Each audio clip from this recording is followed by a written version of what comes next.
So, here we go. With childish frustrations and complexes which the police are searching for James Thomas,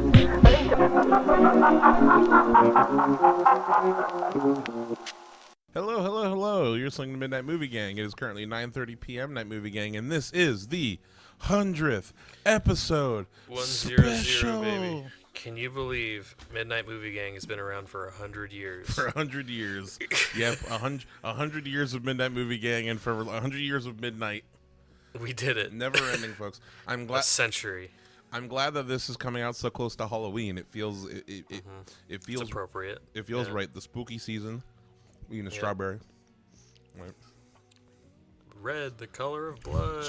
Strawberry break, red, the color of blood. Yeah, folks, this is a show where we typically, I mean, we're still talking about movies here. This is a show, if this is your first episode, man, crazy one to start with. Weird pick, but yeah, whatever. You'll probably still find it fun. Yep. This is a show where we typically talk about horror, sci-fi, genre film, lesser known vibes. I always tell people like the late night flipping on cable, kind of like 1.5 beers down, just like lucid dream, like half awake, half asleep state, just in front of the TV. Like you fall asleep. I picked the perfect movie then. Great. I'm excited to hear. So Joseph knows what movie I picked for this prompt, which we'll get into for a second. I don't know his. I'm excited to hear his. But today, so for this 100th episode, we were chatting back and forth about what we want to do for the 100th, like what would be kind of special and kind of fun, and something that we kind of realized, like what we end up talking about with most of the movies, with most of these episodes, one of the things we always come to is, man, this would make a great video game, or like, what would the video game of this movie be like? Because Joseph, you're like a bigger gamer than me, but like I've had different video games are a big part of my life too. I've gone through phases of them being like more or less, like I'd say my college days were my biggest gamer days, right, bro. Like I had a gaming PC and I was following esports and shit. Fucking, hell yeah. I was all in it. I was really good at I didn't Phase LC. yeah, gamer LC. I had like the whole fucking like LED light up headphones. Cat ears. Part of it too is my freshman year roommate Phil was like a big gamer. I don't know if I told you about him. Hi Phil, if you're not listening, but he had his little we called it his Phil cave. He had like the lofted bed in his room, and he had like a big like sheet in his dresser covering the under his bed, and he had like like these like beads. And when you went inside, he had like all these LEDs and 3 monitors and like. It's pretty sick. He had his little game, and he only left to go to class and eat. It's my image is that video where Hank Hill like enters the neighbor kid's room, and it's just like this little skinny guy sitting in front of in a dark room in front of a blue screen, and he looks over, and Hank Hill's like horrified by it. A little bit. Phil was always. That's how I like to feel sometimes, though. You know. Yeah. He was always a nice presence though. He didn't smell like he wasn't dirty. That this conception might be dirty, but he was a very clean guy. Hey man, some people like their caves. Yeah. I like a cave. Yeah. Every once in a while, while I was watching movies, he'd like come out, he'd poke his head out. Yeah. So that's what we always come to usually, and we decided that we should dedicate like a whole episode to kind of breaking down. Each of us picked a movie that we've talked about before in the history of the show. It's 100 episodes. We've talked about a lot of movies. Yep. At least 99 of them. And talked about a lot of them being games as well. A lot of them being games. Because I feel like in general with genre, I think a lot of it is like genre. I feel like something that encapsulates like films of genre, especially like older genre. You think like the lower budget horror, like B movie kind of thing. Mm-hmm. Because these movies didn't have a lot of resources to be made, I feel like that is a big element of why they might lend themselves to being translated to like a lot of ideas and that's why I feel like there are a lot of games that are inspired by a lot of movies we talked about. Yeah, a lot of the movies that we've watched have had direct game like adaptations. Mm-hmm. Like we've covered all the Alien and Predator movies. Yeah. There's a shit ton of Alien games now. Yeah. And there's like 3-4 Alien versus Predator games. And how many good ones are there? There's like two. Like 2. Yeah. like 2, debatably 3. I don't know. Yeah, the one on PS3 was good. I like that one. Yeah, that AVP game. That AVP game was underrated as fuck. Yeah, it was sick. The Alien campaign, but what's it called? But yeah, no, we figured we go back and then we kind of basically just like focus in and kind of like make a like kind of see if we can kind of design like make like if we were gonna pitch it to a studio, like we're kind of like designing our pitch for like what would our like so and so game be, Right? you know, yeah, I don't want to reveal like mine. Joseph knows mine, but I don't want to reveal to the audience mine. Let's talk about some of our honorable mentions before we get into like what we chose for our midnight movie games. Did you have a list, right? So I do have a list. I'm looking through our previous episodes real quick. And I have a short like statement after each one. Yeah, hit me. Or do you want to go one by one, maybe? Or how many do you have? Yeah, you go first. 1, 2, 3, 4, 5, 6, 7, or 6. I have 6 honorable mentions. Okay, cool. I'll just kind of like I don't have, but I have a few that immediately come to mind. All right, you go first. Attack the Block is the first one. I was between Attack the Block and what my number 1 pick is because I just realized I'm going to put the titles of the damn movies and the things. Men in Black is my number 1. But Attack the Block was my number 2 for a long time because you know, like rewatching that movie, like I rewatch it. It's one of my favorite movies. You watch it all the time, but like I feel like it has a really fun kind of Ninja Turtle, Kids Next Door kind of energy that I think would really translate well to like a very like a comic booky kind of like either like kind of like a Streets of Rage style like top down co-op beat 'em up. Or like maybe like a really fun like 4-player co-op shooter, like maybe like a goofier Left 4 Dead kind of thing, where like you know they're constantly like saying funny British things at each other, like hey you know Biggs throw the bang. It would definitely be a co-op game. Yeah, for sure. It would have to be 100%. It'd be like I said, Left 4 Dead kind of like fucking blast. But yeah, and I kind of just didn't go with it because I feel like you know that like as far as like it wouldn't have as much depth as like I want to go with my number 1 is also just like my Men in Black fan fiction. Right. Kind of like as far as like I want to make true cinema, like a cinematic gaming experience with my Men in Black. But yeah, so that's mine. Also, I don't have really any order to like what my follow honorable mention. But yeah, what's your first honorable mention? So my first honorable mention is The Raid. Yeah. I mean, that's a given. I think it was just a little too obvious. And, like, what would you even really say? It's just the movie, but with, like, really strong... Like, I think it's hard to find a game... Like, it would be a linear action game. Mm-hmm. And I think it's hard to find a game that has really strong shooting and melee mechanics. I think having the two of them. Yeah. Like, I kind of want Max Payne... mixed with like Arkham. I was gonna say Sleeping Dogs is in there too. Yeah, like Max Payne and Arkham Asylum kind of put together, but like a little more chaotic and violent. Mm-hmm. So yeah, I think the Raid. It was just a little. That's pretty much all I would say about it. Just like completely take the aesthetic of the movies. Mm-hmm. And just roll with that because it's already built with levels going up. Yep. It's perfect. Yep. All right, what's your next honorable mention? I'm gonna do one that I think you might have on your list, which I think we can do. We can share some, just as far as like. But I feel, I'm sure we do. Drunken Master would be another one for me. Nice. That I think would make like a really fun. Like there are two the way we talked about it when we were in the episode was we kind of had 2 different games that we were kind of like talking about while we were saying like there's the fighting game, which is kind of obvious just because the first movie has like these perfect like characters like with their gimmicks like Rat the Bullet Head. Definitely would be a favorite. But what would be even cooler is like you know something that that movie has like a really fun thing is that when he finally learns drunken boxing, he learns the styles of the 8 different drunk gods.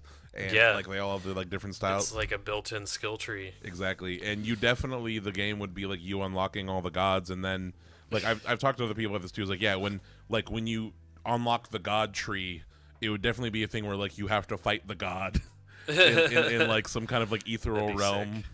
like in Twilight Princess when you got to fight the skull dude to unlock the new sword skills. That'd be sick. Like, and you have to collect booze constantly to you have to like keep your meter full. Their power ups for sure.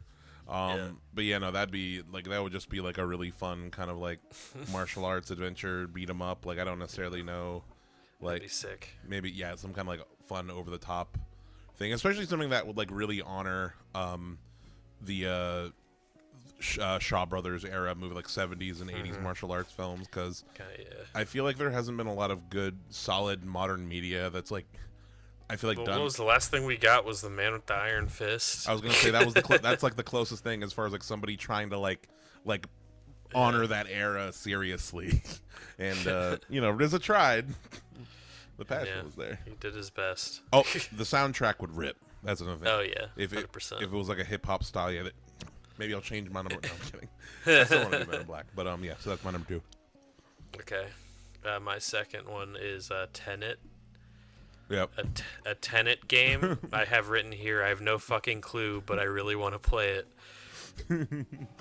Because I cannot begin to fathom how you would do that. And like the only way I can think to do it is kind of a lame way. Yeah. So anyway, but like it would be super linear, and the decisions that you see played out in the future are not in your control. Like they just they happen in cutscenes and shit. That would suck. Yeah.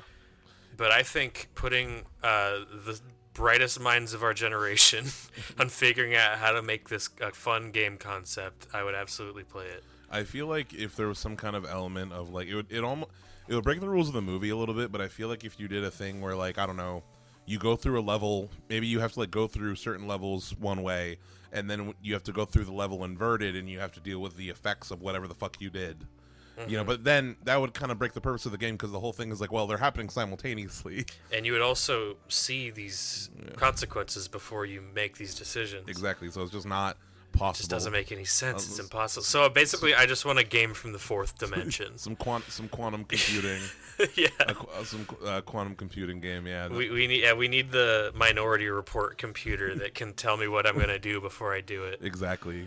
There's or also.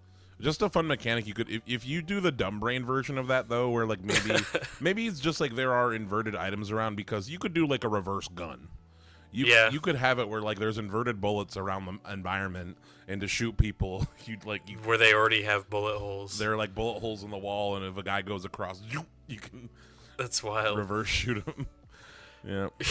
Yeah, I can't even imagine like you're reverse shooting them so later in a level, you see yourself come through and shoot them forward ways as they're going backward. Yeah. Yeah. Someone else will have to figure that one out. I don't know. Yeah, it's gonna have to be. What's your next one? Next one, it's my turn, right? Yeah. I'm just looking through my shit. The one that popped out to me as one that like I said, this also might be on your list. But I just scrolled past it. The One.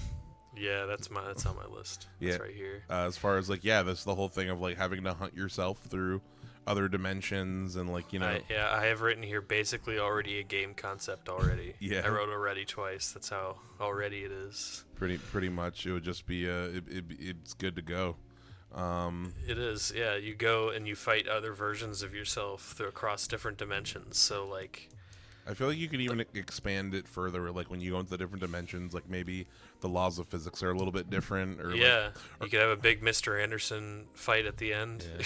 I think a fun thing would be you get to see like side characters and like the same side characters, how they're different in different universes. Like he's like someone's a dork in one universe and someone's cool in the other. It'd be sick as hell. Yeah no. But yeah, I don't know. It's like it's a good story concept for a game. Mm-hmm. But you still have to figure everything else out. That's all pretty much on the table, except for it just be a melee. It's pretty much that Ratchet and Clank dimension game, that PS5. I forget what it was called, but Rift Apart. Yeah, Rift Apart. Yeah. What I imagined that game was gonna be. Yeah. What's your next one? Red Sun. Ooh, yeah, that's a good one. I want a remake. Don't keep any of the stupid bullshit from the original movie. Yeah. But take the concept, and it's It's one other thing where I just want a game that has really good shooting and melee, because no game has both. Mm-hmm. Aside from maybe like Last of Us, but even then, it's mostly that's a stealth game. Like this, I want like combat. I want equal parts sword melee. I just want Red Dead Ghost of Tsushima, to be honest. Period. With a good story with no stupid bullshit from the 70s in it. Mm-hmm. Yeah, no, that's a good one. Yeah, my let's see, mine. I'm gonna do one more. That's what's it called? This is kind of a cheat because there actually is a game of this movie already, and we've talked about it a little bit. But I think that you Is it Looper or no, Jumper? We haven't talked about Looper yet. Jumper. It is Jumper. I think that there How is. did I guess that? There is potential for a good Jumper game. Like there. I think there is bones. It'd be difficult. That's what I wanted Rift Apart to be. Yeah, no. As far as like, because I remember when I was a kid and I fucking rented the Jumper PS2 game. From Blockbuster. You were probably so stoked, and then you played it. I was so hyped, and well, here's the thing: as a dumb little kid, I didn't know that the game was necessarily bad, and like I didn't even do most of the fighting. I just like did the little teleport and like zoom, zoom, zoom. Yeah, you know, I tried just having a good old time. I tried to get good at teleport, even though the mechanic was just basically. I just want them to have a better teleporting mechanic, which that in and of itself is a whole different one game. Funnily enough, the game I'm thinking about that I think had a decent teleporting mechanic was, have you ever heard of Champions Online? No. Champions Online was... It sounds like the most basic, like, hero shooter I've ever heard of. It was a super... You can look it up and you'll be able to see. It's a superhero MMO.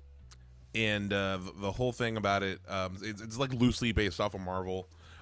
And they had a variety of like, you can choose for your character like a variety of like movement abilities. You can either fly, you can have like a super jump, you can have super speed, you can have acrobatics. Yeah. God, look at all these fucking knockoff Walmarts. Like the Guardian. Like I forgot some of the superheroes. characters. Wait, there's the Guardian. Dollar store brand superheroes. Yeah, the Guardian was the Captain America. Man, they wanted a brand deal so bad. No, but they couldn't do it. No. But in that game, so one of the movement abilities is a teleport, and I actually like how they do the teleport in that game. Does it work?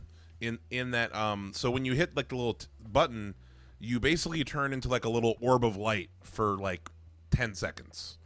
Like you turn into a really fast moving orb of light, and you can move.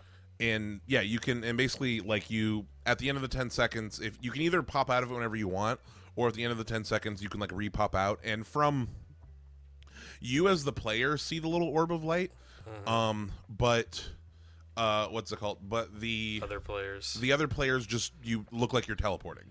Yeah, you know that's cool. And I like the teleporting, like the blink in Dishonored. Yeah, I like how intuitive that is with like just a game, like just with the control setup like that, is you just look where you want to go and you go there. I think that's cool. Yeah.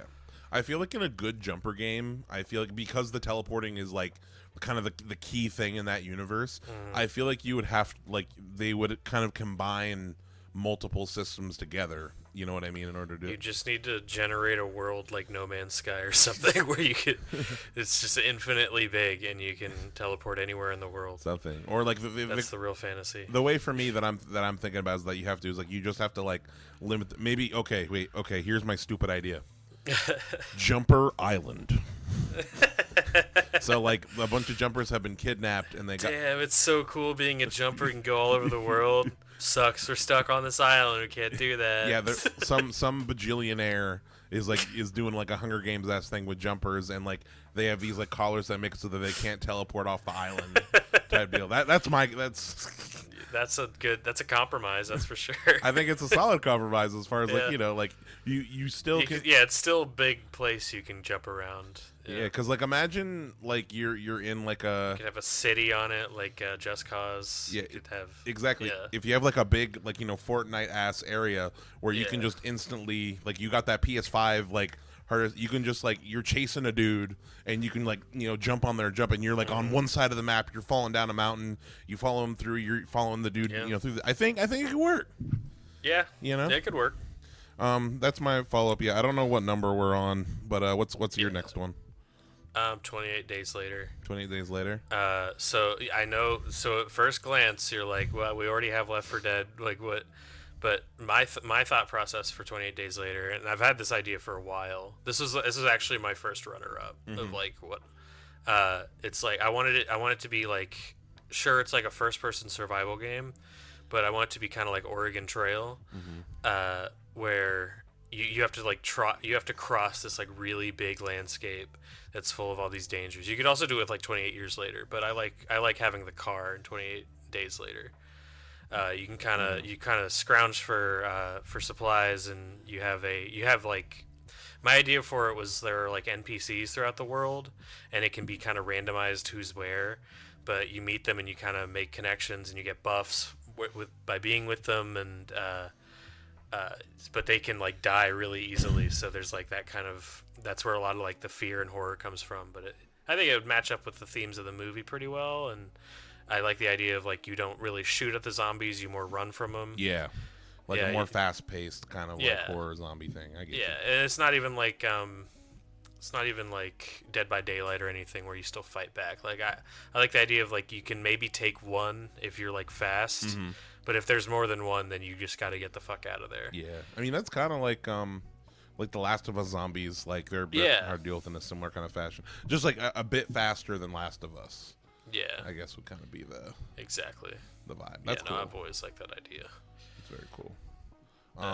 Sick. I think I only have one more runner-up. Just looking through the list. Yeah, of, me too. I only have one more runner-up, and I also think I know what your movie game is. But probably. But I got one more runner-up. The last one I want to say is Desperado. Oh hell yeah. I think like a musical like Robert Rodriguez style like kind of like just like a grindhouse style fun shooter would be like a lot of fun.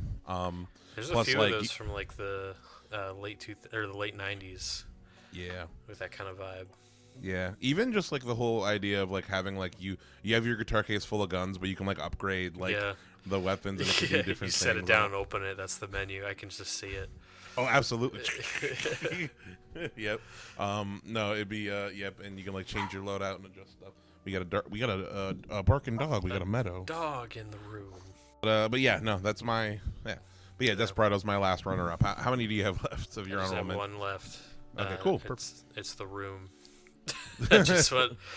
How would a room game work? I want a story-based RPG. Have you ever played what's it called? The Forgotten City. Oh, it sounds familiar. I think I've recommended it before. It's just long story short, is based on a Skyrim mod, but it's you solving a mystery just kind of through talking to people, and there's also like a Groundhog Day time loop thing going on. I just want an RPG where you just talk to people and nothing anyone says makes any sense. I think it would be the funniest thing ever. That would be pretty funny. Just like a completely nonsensical. Like you just capture that kind of vibe of like everything everyone says is just kind of uncanny and like doesn't really mesh well and doesn't really make sense. I think that'd be a fun environment for a game. Oh, we're in like the movie universe of the room. It's okay. The room. No, it has the same exact vibe as The Room. Like everything everyone says is just a little weird. Everything just feels off. Yeah, like there's story beats that kind of just come and go, and like some things people do don't make any sense and aren't really acknowledged ever again. Mm-hmm. I don't know. I think that'd be a fun idea for a game. Just keep people confused the whole time. Yeah, that's a good one. That'd be a good humor. 1 second. I can take Meadow. I don't need arms. No. I can use one. I can hold her with. I got her. Meadow doesn't bark when she's held. Oh god. So. Okay, folks, we got a guest on the podcast. The dog. We got a little white dog. This is Meadow. Meadow, do you want to say anything about a Men in Black video game? No. Okay. Nothing. Not a single thing. Anywho, so yeah, no, that's our. Those are our honorable mentions, runners up. Like I said, my number one movie adapted game that we talked about that I want to do. I want to break down is Men in Black. We already talked about this as far as like that's a franchise that I think just is like ripe for reimagining in lots of ways, and I got a lot of ideas in different directions we take it in. But Yeah. Joseph, what is your what is your midnight movie game? I want to play a game based on Mad God. Ooh, interesting. That is not what I thought you'd pick. Where was your guess? I thought you were gonna go with, what the fuck was it? I thought you were gonna go with Daybreakers. Yeah, Daybreakers is an interesting idea. I think there's a lot you could do with it. But Mad God in particular is one just stylistically like, yeah. Yeah. As far as I think that it would be so crazy and weird the entire time, but I think you could make a really scary game with it. yeah. I think it would win all kinds of awards in my head. Especially if you got what in your head would it be like? What's it called? Would it be like a stop motion style, kind of like that game that came out on Xbox recently, like Songs of Midnight? Maybe. I don't. So like, I'm kind of torn on that. I think I'm more interested. I'm not so much interested in like the low frame rate look so much as like the kind of hand sculpted, handmade element to everything. I think Gotcha. it adds a lot. Maybe something like, so we're already kind of breaking into it as far as like, do you want to start with Mad God? Sure. Yeah. Yeah. I don't know how we were gonna do. But what's it called? But yeah, maybe it could be something like visual wise. Like, did you ever play It Takes Two? Yeah. Yeah, where it's like you're playing as you're like, you're playing as toys and like little wood dolls and that, and there's a lot of kind of like things as things, like a bit of a Honey I Shrunk the Kids kind of vibe. Yeah, I like, because it also, like, as the player, you would feel very small looking at these normal objects as big statues and set pieces. I really like the aesthetic of the movie. I think it would work really well as a horror game. It'd be kind of like like the sense of like how little you are would definitely be a big element of like of the fear for sure. Just like you really are just like an insect amongst the world. You're just a dumb little guy. Yeah. Surrounded by other dumb little guys. Yeah. So, in your head, as far as like the story goes, would it kind of just be like just a interactable recreation of the game? Like, what's No. So, gameplay wise, like structurally, I have it as sort of like wide linear / like open zones. Like, kind of each chapter is its own kind of map, like that kind of all linked together kind of thing. So I have it. People are going to be really confused if I don't. If they haven't listened to our episode or seen Mad God. Yeah, go check out our episode of Mad God, or like it's kind of a lot to explain. So Actually, stop motion movie about going through hell. Exactly. Yeah. So I feel like we should start with like just explaining. Yeah, what you just said as far as like Mad God is just like essentially like, because I've talked to people about like that episode in particular, and they're like, what the fuck is Mad God? And usually what I say is like, yeah, it is just like a little. It's a visual encapsulation of a guy's idea of hell. Exactly. Like it's basically you follow a little dude. There's no dialogue really.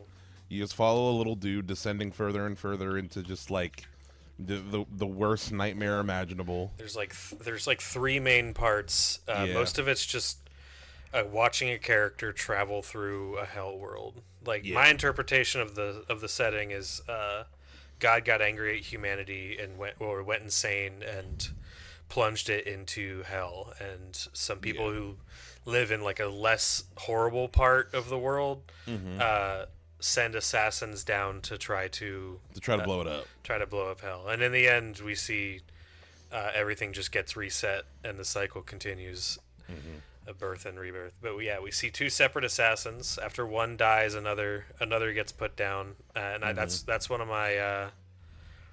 my mechanics actually. Is so I like the idea of I'm kind of jacking the idea I had for 28 Days Later, where you can kind of meet people or little creatures that want to follow you and kind of join your party, but those people can die. In addition to that, I want to, if the assassin dies, you start at the beginning. Yeah, no, the bishop will send a new assassin down to like the current zone where you died. So you're still making progress. It's like in the game where they're kind of keep in the movie they kind of scattershot send assassins down like just trying to find their way to whatever the core. The movie is very like.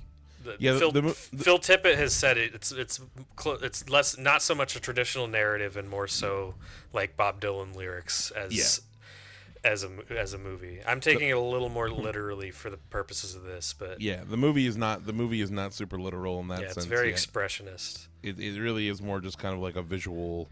It's a vibe, but it's a bad vibe. And it's one of my favorite movies, which is part of the bias that made me choose this, but it's my choice and I get to make it. I feel like it's a thing where it's like in the game version. I think it'd be kind of interesting. Like you mentioned, like 5 zones that you go through. So is the idea like they're one after the? I think it'd be a cool thing where it's like you don't have them one after the other. Maybe it's like there are kind of like 5 zones that all kind of blend in together. That once to bring up Fortnite once again, as far as like let's say hypothetically like it's I know it's gonna have different levels. It's gonna be vertical, but like there's like a giant map. Yeah. Where it's like they're all different kind of hell sections of this hell world. Yeah. And you're trying to get to the center of it to blow up the bomb. I think it'd be cool if like every time you die, you like when you respawn, when the new dude gets sent in, assassin gets sent in, you get dropped on a different part of the map, like randomly. Like, so like maybe, that's interesting. That'd be cool with a really really big map. Yeah, no, it would have to be like a really really big map. But look at something like fucking Just Cause. Just Cause is a fucking huge. That's true. Map, and I think it'd be cool too because like as far as if you could have different modes where it's like if you want you could have like an easy mode where you have like maybe you have like a literal map of the giant map and you know where your other dude died. Well, so in the movie they both the assassins start out with a map and they crumble as like time passes. Like it's almost like the atmosphere is just so abrasive that it just destroys the paper. So maybe you like start with a map and you kind of have to memorize it as quickly as you can because every time you open it, it gets smaller. It's an interesting. I like the idea because this honestly, for me, this has to be like a survival horror game. Yeah, 100%. Silent Hill 2 is on PlayStation Plus right now. I've been playing that. It's fucking scary as hell, and I'm replaying Alan Wake 2, and I've been playing Alien Isolation today. I've been really into survival horror. I have such a hard time with those games, man. I got no problem with horror movies. I love music, but like as soon as you put like a game, there's an extra level of like putting me in it that just ups my anxiety too much. I have to be stone sober. If I'm high, there's a part of my brain that's immediate. Like I don't get scared. I'm just like nah, nope. Yeah. You know, I think I changed my mind on the Alien Isolation thing before. I really wanted to play it to like prove my. I think we should just do the stream, but you play it. Okay, that sounds fun. I like talking during video games. Because like I want to finally experience that fucking story, but I every time. Absolutely, dude. It's literally it's the same ship as the Nostromo and the same station as Romulus. It just makes my butthole too tight. That fucking game. I'm down for that. But the Mad God game would definitely be, my thinking as far as like, I like the idea of Mad God. Like there are pretty like all of humanity. Like when I say all of humanity's dead, I mean like humanity like as a concept is pretty much gone. Everything is either a perpetrator or a victim, and everything is just kind of it's just cycles of violence and cruelty. There's so much cruelty in that movie, but I like the idea of anything bigger than you have to hide from. Anything smaller than you have a chance at fighting. And it's got to be like melee with like a machete or something. Is what I was going to say. Yeah, what does combat look like? Because I don't remember in the movie the dude ever using any weapons or anything. No, he doesn't. He doesn't have any weapons. I think I would put a lot of thought into like. I think nothing would really be super recognizable. Like I'm thinking sort of like an Alice in Wonderland, like whatever weapon you have, it's called like a thingamabob or some shit like that. Like it's not really something. Fiddler-doober. Yeah, it's like something cobbled together. Yeah, so like you could like craft different like things from what you find down in the hell like world. Yeah, that'd be cool. But yeah, no. So I'm thinking. I do like your idea of it being one connected world. Yeah. Where like when you die, you just several regions. That's always how I imagined a Samurai Jack game. Yeah. Listen, if we had covered Samurai Jack on this show, Samurai Jack would have been my choice. We would just be talking about, down the line when we do, we'll do more midnight movie games, and we'll make a Samurai Jack game. Actually, well, there is a Samurai Jack game. It's not what you want. Yeah, it's fine, but yeah, no. Well, I'm thinking either way. I'm thinking chapters are generally different zones, and I do want the idea of there are like side quests and people that kind of, whether part of the main story or not, like sort of people or creatures that are just trying to eke out a living and like survive, and they kind of to fit the theme. I think the assassin has to think he has something to gain from helping them, like toward his mission. But I like the idea of like kind of helping, and I have it written here. Everyone knows you're trying to destroy hell. Everyone knows why you're there. They either like support the idea of like ending all this, or they just don't believe it'll happen because it's been tried so many times before. Yeah, so, maybe they can give you like extra tools to help, or maybe like maybe it's a thing where it's like this whole world would be like one giant kind of hell maze, right? Maybe it's a thing where it's like if there are helpers, like little creatures that if you like, hey, if you could manage to like kill this one, because I feel like as far as like if it's a big enemy, like you were saying, so like big enemies you got to run from, but maybe it's a thing where it's like you can be clever and how you could like maybe you could just like you could use the environment to your advantage. Yeah, like, maybe you could drop something on them. Yeah, one of the giant, I forget what they call the giant titty monsters. Yeah, the titty butthole monsters. The titty butthole monsters in the movie, like maybe if they're going along a particular path, and like this is the biggest dumb brain version, like maybe there's like a big thing of rocks or whatever that you can like when you. It fits the theme, just pointless, like dumb violence. Yeah, just like how would you take down a kaiju type deal? But not in a realistic way, not in a in like a fucking like. What's the name of that game? I'm forgetting the name. Shadow of the Colossus. Yeah. Like it's not a Shadow of the Colossus. You are not the hero. You are an ant. Is the kind of vibe I think it needs to have. Yeah, absolutely. And I think it'd be a really good game for because I love when I watch that game. I think about how cool the environments and the characters look, and I think as far as like variance in environment, it's like it's perfect for like an open world, because there'd be whole stretches of just war-torn wasteland. There'd be vehicles in this game. You drive like a.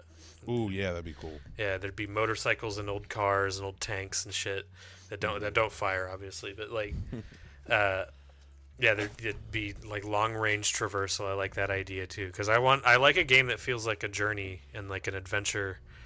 Maybe you could have an area that Ooh, I just thought of a good inspo as far as like what you to kind of look at as far as like a similar.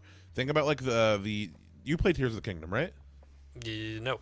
Oh yeah, well you know about the I'm forgetting the name. What's the name of the underground world in Tears of the Kingdom? The caverns, the depths. It's the depths. The depths. In Tears of the Kingdom. So like in Tears of the Kingdom, all under Hyrule, there's like these is like just it's a Hyrule sized giant underground dark map called the depths, and it's literally pitch black down there. But it's basically like you are slowly bit by bit lighting up the depths using these light seed plants or whatever. And it is just like a little bit of a hell world down there. Like monsters are extra tough. There's all sorts of like creatures in the dark. It's like it's a very spooky, scary vibe. Like there's like always sorts of. I feel like you could use that as far as there are some areas of the depths that are like I was thinking like maybe you could have a zone in the Mad God game that's like there are like flying machines or like shitty flying machines. And maybe have like a limited amount of fuel, and you need to kind of like it could be like a mountainous kind of region where you need to like kind of fly around and hop to hop. I do like that. Yeah. Or I think that it's I've talked about the gameplay being stealth and fighting, but mostly I think it would just be exploration. Yeah. And kind of mapping out this place to figure out how to get to the center of it. Yeah. I like that idea. Yeah. I think it'd be cool if like in order to like kind of completely you could whenever you die, I think death. It should be a thing like I think death should eventually become like an expected thing, in the sense where it's like make it a part of like every time you die. If you want to keep building the map, if you want to keep kind of like you have to take risks. You have to find where the other assassin died. You get dropped in a different area, like to keep building your map. Yeah, you know, kind of like slowly but surely. You there's kind of a Dark Souls kind of element, especially like to the map design probably would be because it'd be so 3-dimensional. Yeah, it being vertical would be this. The way I'm thinking about it right now, just because it's easier in my head, is flat. But it being a vertical thing definitely is what you. Yeah, I would want a few layers on top because like that's the way it's shown in the movie. At the beginning, there's like 5 minutes of just descending. Yeah. Past all these like giant statues and I'm gonna rewatch it now. Throw it on. There's because there's just so many varied environments and creatures. What else do I have here? Oh, you definitely need an underwater level. Yeah. Absolutely. Big old spooky monster butthole anglerfish. Yeah, butthole anglerfish. Throw a butthole on that. Then it's Mad God. It's got buttholes and titties. That's Mad God. Yeah. Oh, another inspiration I'm drawing from here is Dante's Inferno, which is a game I think you also enjoy. Yeah, I love Dante's Inferno. I would love a remaster of Fuck that. anyone who doesn't like that game. Yeah. I mean, before what's it called? Before, honestly, Mad God, Dante's. I know it's a God of War knockoff, but it's a good one. Gameplay wise, yeah, but like aesthetically, it's its own unique kind of thing. It's cool. I like depictions of traveling through hell. Yeah, but I'm a big fan of just like depictions of hell in general. I think it's because I think that, how do I put it? I was not raised religiously like whatsoever. But like whenever I hear people talk about like Bible shit and like all the kind of like crazy like rules and things and like what things that happen in the afterlife and hell, I'm like, damn, that's sick. like the lore in the Bible kind of goes hard. Yeah. You know? Yeah. No, it's pretty scary shit. Yeah. Which is a big inspiration to Mad God. And I think it's a thing that people kind of forget about. I think how did I put it? This might be me getting deep on it. Like, oh, this yerb is working. I was so tired, and I'm awake now. But something that I think is that I find fascinating about depictions of hell in all media, honestly, is the fact that like what I think hell broadly is, and like why I think it's so intrinsically scary, is that like I think that when people talk about being afraid of death, I think that when you look at like a Christian perspective, like a religious kind of thing, that like religions that have like a hell kind of afterlife, it's not necessarily the fear of dying, it's the fear of being tortured for all of eternity. Yeah. You know what I mean? And that's like a very palpable, like I think that it's kind of like at the core of a lot of religious paranoia and why people like if you're told from a young age, like, hey, if you don't live and behave in a certain way, you get tortured forever. Yep. When you die. Yeah, it's pretty traumatic. You know, it's a pretty traumatic way to raise kids, but I'm not going to get too controversial. Yeah, just as far as like I said, I was not raised a religious person, but it's like I think that's what's interesting to me about like when the way like what is, that's why Bill and Ted Bogus Journey is one of my favorite interpretations of hell. Because have you seen Bill and Ted 2? No, I haven't. Bill and Ted's Bogus Journey. I think it's underrated. I think it's underrated of the three. People call it the worst of the three. I think it's underrated. So the original title of that movie was Bill and Ted Go to Hell. Because basically, legit, like the movie, Bill and Ted get murdered, and they accidentally get sent to hell. And in Bill and Ted's Bogus Journey, basically everybody gets their own individual hell. Yeah. In Bill and Ted, or like you have multiple individual hells, and it's kind of like you have to choose like what is like your worst hell kind of deal. Yeah. Okay. Yeah. I've always liked that idea. I like that idea for heaven too. But Mad God is more of like a kind of random, as much cruelty as possible kind of hell. Like there's no meaning to anything, really. It's all just pain.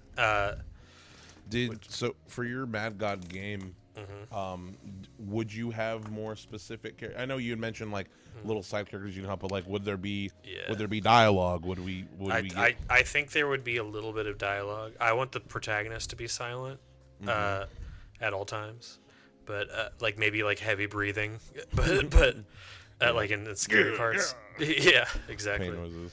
But I like the idea of, because it's a deviation from the source material, but I like the idea of like little settlements of like people just like, you know, they're constantly like abused and tormented by like demons or whatever, and monsters that come and it's like their job to, but they're you know, they're just trying to like eke out a living. They're like trying to stick together and hang tough, and I like the idea of them kind of beseeching you for help in return for like maybe like a piece of the map or something like that. Like I like the idea of like there being, you know, because you know not everyone in Mad God is like a very flawed being, like even, like except for the monkey. Yeah. The poor monkey. The poor monkey. That would be a good, in the movie the assassin is very focused on just getting to his destination, so he's ignoring a lot of pleas for pain. That's like a big recurring theme. But I kind of, you know, it'd be a deviation, but I like the idea of being able to actually help them. You know, if he's planning on ending the world, there's no reason to like even bother. But I think if it's under the guise of like, well, you know, technically they could help me, then I like that idea. But there are a lot of characters in Mad God that I think would lend themselves to a game really, really well. Like what I have written down here, I have the bishop guy. There's that guy. He could be at the beginning. He's the guy that you see every time you die, and he pulls the lever and sends you down. There's I have the mangle monster in the suitcase room, is how I put it. That's like a perfect like run and hide, scary like horror game monster. Because that thing is fucking terrifying. It was also huge in real life. I don't know if you saw any behind the scenes footage for this movie. I haven't, but I believe you. So that model is massive, and like incomprehensible. The nurse that takes the grub, the furry grub that they pull out of the. Oh yeah, your little furry grub soul thing. I think that could be like an actual like voiced character that can maybe do more. What else? The alchemist and the witch thing at the end. My idea for this, and you know, if anyone who hasn't seen the movie, which is most people in the world and probably most people listening here, the end, like in broad strokes, a grub gets pulled out of the assassin. Yeah, the main character, they cut him open, which is presumably like him, like and that is just like a suit that he pilots, and it's given to this like witch necromancer guy that looks fucking cool as hell and has really cool sound design, and he takes it through the coolest looking part of the movie to this like alchemist who crushes it, and then they just kind of restart the universe. I like that idea. I kind of want to keep that idea. Yeah, there he is. And he's always in slow motion. He's got these like little like radio sounds behind him. He's the coolest character in the movie. And he travels through the coolest part of the movie. I like the idea of ray tracing on. Yeah, exactly. Playing this game in. Yeah, because this is the part that has like the big moving brick walls that all like form, and it has the has like the big burning bust monster things, and it has the big oxes with the glowing red eyes. That's all sick as fuck, and I would love to see that in a game. So I like the idea of, instead of getting like dissected, the assassin can kind of break away, and it can still kind of be demonstrated this has been done a bunch of times before. And I like the idea of like traveling through that part of the game while trying to avoid this witch necromancer guy. Yeah, it's cool as fuck. And then, you know, there's also the part right at the end that's the alchemist and the two like henchman monsters that he has, and he's also the part with the little bugs he torments. But my idea of the ending is you kind of make it to that point, but the alchemist kind of convinces you that the only real option is to just jump in the squisher and start again. Like, we're gonna use you as matter to start the universe over. So like there's no way to win. Is this when you but that is winning. That's kind of like the whole point of the The whole point of the ending was in my opinion, was just the cycle of birth and rebirth, like the kind of creative process too. Maybe you can unlock the quote unquote true ending by like 100%ing the game, like in Batman Arkham Knight after you 100%. You spin kick the witch doctor, fucking. Yeah.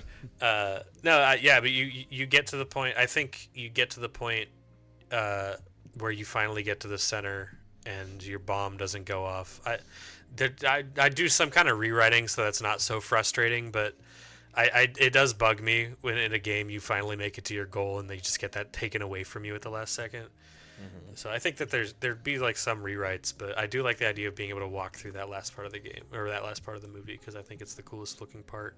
Hell yeah. But yeah, I think that's about the basic gist of my game. I really want to play it. Have you thought about multiplayer at all? I guess it could be co-op. I never really think about multiplayer in general. I think we were mentioning Journey earlier. I think it'd be a pretty cool. Like random multiplayer moment if like you're trying to hide from like a big monster, you find a hiding spot, and then there's like another dude, like another assassin who's like another player hiding there too. Ooh, and maybe you could fuck each other over. Yeah. Actually, wait, no, that'd be great. That's the Dark Souls multiplayer model. Yeah, like you could fuck each other over. It's like if you see like another assassin like hiding from a big monster, and you can like throw something to make the big monster go over and kill that guy. That would fit Mad God perfectly too. Like just fucking someone over for your own gain. Exactly. Ooh, yeah, fuck each other. Or you could be bros and be allies. Like you can. It's like you don't know who to trust, how to trust, kind of thing. Yeah. Yeah, that'd be great actually doing it that way. Another one I was thinking of was like an asymmetrical gameplay thing where like maybe you play as like somebody else can.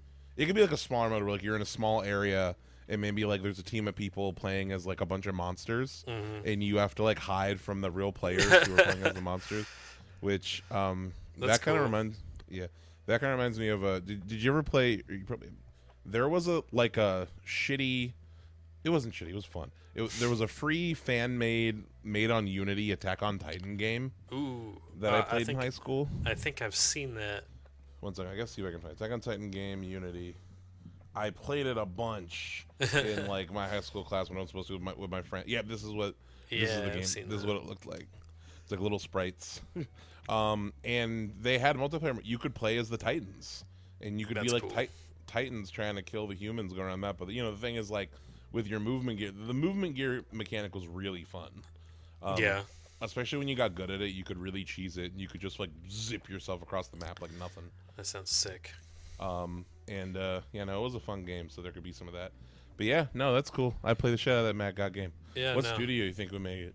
That's tough. Man, I don't. Who would be willing? Yeah, I don't know. It's honestly a really ambitious project. I don't think it would do very well because like how many people do you know even know about Mad God? Like that's not because it's not because they would love it. It's call something else. At least my movie nerd people I know at least have heard of it. Yeah. No, it's one of my favorites of all time. So I'm biased, but I've been playing a lot of horror games lately because it's spooky season, and I'd like a true like open world horror like exploration game with a world as creative as Mad God. Mm-hmm.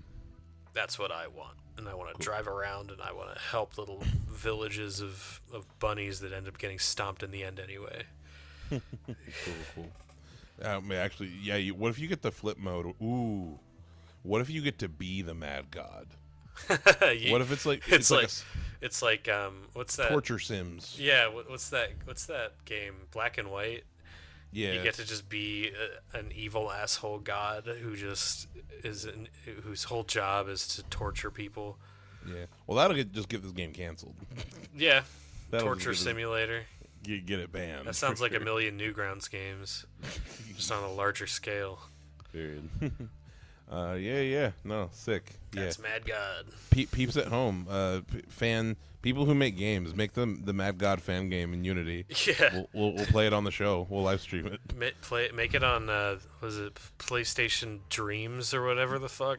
Yeah, make it in Dreams. God, the amount of time people spend making games in Dreams is crazy to me. Make it in Unreal Engine 5.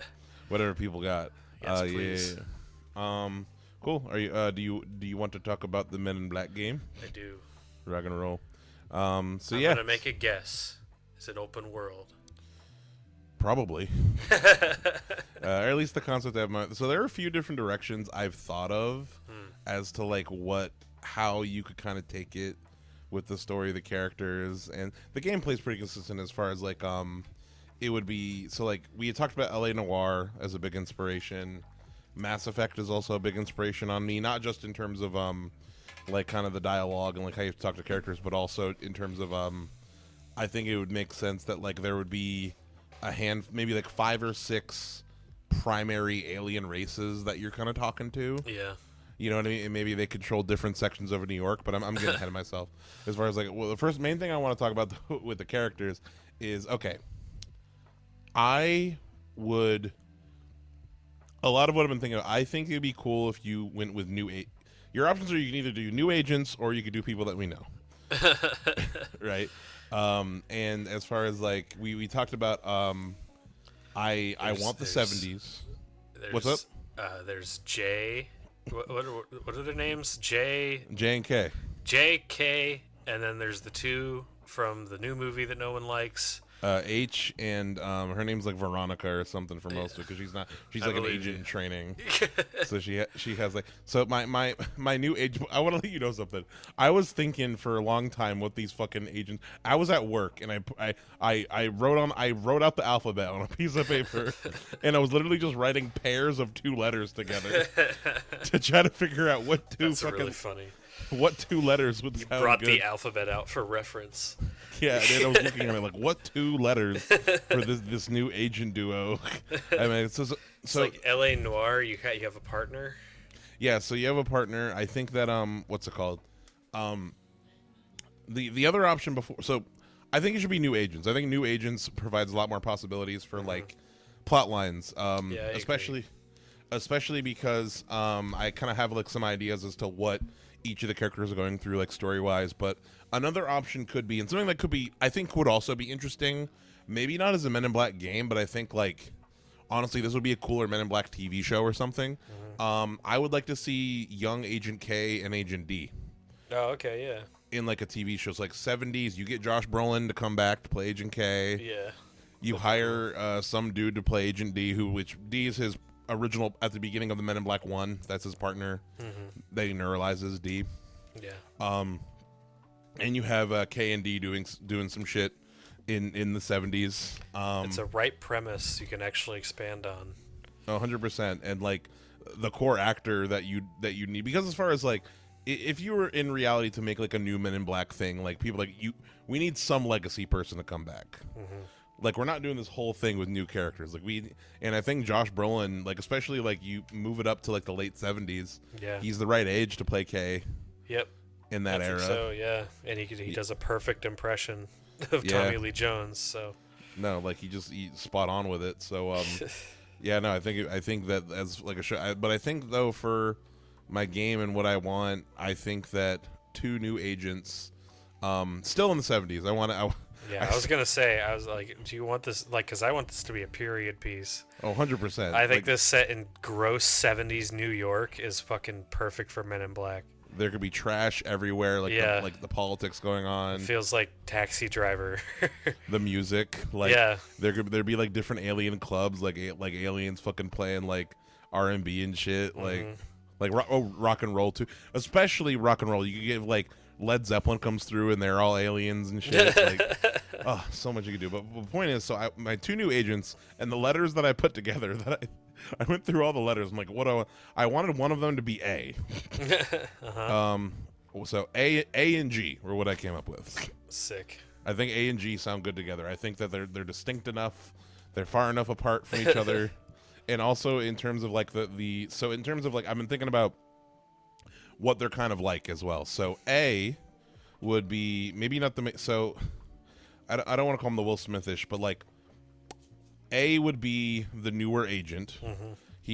I don't necessarily know if he'd be younger though. So like I was actually wanting your input on like you could repeat the dynamic of like G being like the older, gruffer kind of guy, and then like he's training the new guy. But I think you could have it where it's like, I think you could have them be the same age. Yeah, easily. Have them be the same age, but they both just like approach their job differently. Yeah. So like A would be kind of more aloof, more like like takes way more risks out in the field, and then what's it called? G would be kind of the more straight-laced, the by-the-book guy. By-the-book guy kind of thing. And I was thinking as far as like each one of them with their individual struggles, like might kind of be so A would have an alien girlfriend, 100%. Yeah. He'd have, and that's like, and have that be a thing where it's like, and I was rewatching. I had a, so like I meant to put it on, but like. Men in Black 1, the VHS, I was going to put on for background audience, but I was watching Men in Black 2 the other day, and something that was thrown off as a joke in that movie, I thought that like you could actually play, interestingly, is like throughout all the Men in Black movies, there's like there's like some real racist bias against like aliens operating within the Men in Black organization. Yeah, there are, They're like second-class citizens. Yeah, like they're like definitely like a big contingent of humans who really just like don't respect for that are just xenophobic against aliens, right? For that reason, and like that's one of the things that's like I think sweet about K and Men in Black 3 is like it's very clear that like he cares about aliens just as much. Right? Is that me or you? Oh, sorry, alarm went off. But what's it called? So something that would be like it would be like a big no is like no intimate relationships or even. No intimate relationships, and then definitely like friendships are discouraged. Yeah, and it's like a source of tension. Yeah, and it could be one thing too, where like G being like the kind of the more straight laced by the book agent, he could be a little alien racist. maybe he has like a backstory where like he joined Men in Black because someone he cared about got killed by an alien or like taken by one. Yeah, that's a cool idea. Yeah. But no, I think you could have a lot of fun being with. Yeah, it's like this. One of the characters is like kind of more pro-alien, more like quote unquote like liberal, like left-leaning politically about integrating aliens. Maybe even have a thing where it's like be like, man, why are we even keeping this a secret? Like why? Yeah. Like we should like be out about there being. Yeah, don't even think about that. Yeah, don't even talk about that. Yeah, and G is like way more authoritarian about it. Like, nah, man, like that's not gonna. And then the final boss fight is you're fighting G. Oh God, that'd be terrifying. That'd be like after a whole game of bonding. A fighting side by side with this dude, man. Yeah, that'd actually be kind of sick. In my head, I sorry, go ahead. No, I like that. I like I like that kind of dynamic throughout a game. I like the partners. Do you get to create your which one do you play as? That's the thing. Part of me wants to be like, okay, in the quote unquote real world, I want this to be so well acted. Yeah. Like I want this to it can be really, done. I want it to be, but the thing is, like, if I feel like it would just be harder if you made it that well then again, look at something like Mass Effect, like, and that's successful. Yeah. But like it'd be cool if you could custom make your own ANG. Yeah. Oh, you make both of them. Yeah, making both of them I think would be, because like I was thinking as far as like, oh, what were their genders, ethnicity, your race, and everything, and it doesn't really matter. Yeah. Just leave it up to the player. Yeah, it doesn't matter. Yeah. With the exception of like I was thinking maybe actually no, it could be weird alien shit. I think that one of the plot twists I want to have is that A finds out that he has an alien kid, like he got his alien girlfriend pregnant, and so he has like a little hybrid baby. Dude, that's crazy. And I was just thinking, well, you could, if you made A woman, it could still count, because maybe like that the species that they're hooking up with like just needs like a little bit of DNA. It doesn't matter if it's like yeah, I mean, hey, the xenomorph can mate with a human. Exactly. Just like be like, maybe if A is one, be like, but how did it work? And well, us Trilothians reproduce Via sweat. Via sweat. Like when we kissed, you got me pregnant. Yeah. The first time we kissed. Oh, that could be kind of cool. Where it's like maybe like the kid grows up like super fast. Like it's like I said, but sorry, that's its own thing. But No, that's cool. As far as defining the characters, yeah, you have your more straight laced, your more straight laced G, and then A is the quote unquote the loose cannon. I think as far as like what's it called? As far as your gameplay, so it's New York, grimy 70s. I remember at one time. I really like the idea of this being an open world, like because I think about that scene in Men in Black 2 when Kay's memory kind of starts to come back, and he starts to just like look around, and he sees the world for like what it actually is, like because it's New York. The only reason like these aliens can just be out in the open and no one even notices. So that's like I think an open world where you can like walk around, you see like little hints that like some guy that just walked by is probably an alien because of like something that he said, or like he's got like double eyelids or some shit like that. I think that's a really cool idea. Like you can kind of see something that the rest of these people can't. You're like talking to a dude and like he has like a weird twitch or something. Yeah, you see like a guy like like in the movie, like you see like a homeless person with a cart and like some tentacles come out from like under the blanket or something like that. Yeah.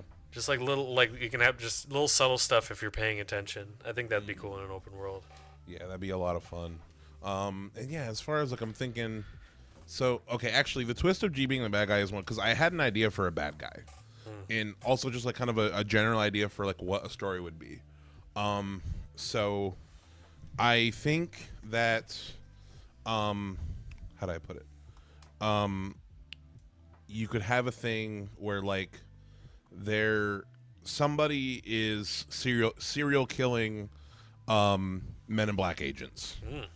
So like somebody is out there like we lost half the alphabet. Somebody is out there like murdering Men in Black agents, like going to their homes, because we established in Men in Black 2 that like they don't live at headquarters, like Kay had an old apartment that when the family was there just here to pick up a few things.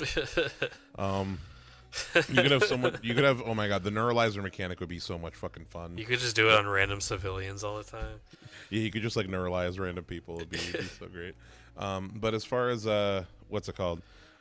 So yeah, there's somebody out here killing and at first like so like the evidence I think would lead towards maybe some kind of particular alien group. Maybe it's like, okay, so going back to the whole racist thing like Mass Effect, with there could be primarily five alien, there's more than just these five, but as far as like most of the aliens in New York are one of these five alien races, right? And maybe there is one group in particular that's like kind of extra, they could be the newest group of aliens, and they're having the hardest time integrating the Bolchinians.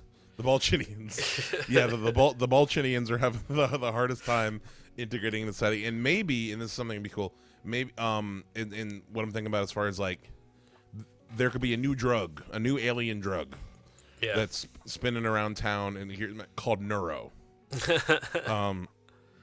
And the whole thing with it is like maybe it's a thing where it fucks with if humans take it, like actually that's the idea. If humans take it, Neuro, if they've been neuralized, it like actually this would be perfect. If they've been neuralized, it brings back their memories, but like all fucked up. Yeah. Okay. Like maybe they take it and like in their dreams they're getting the memories back. Like it kind of like messes with the brains of humans and like makes people go like deneuralize crazy.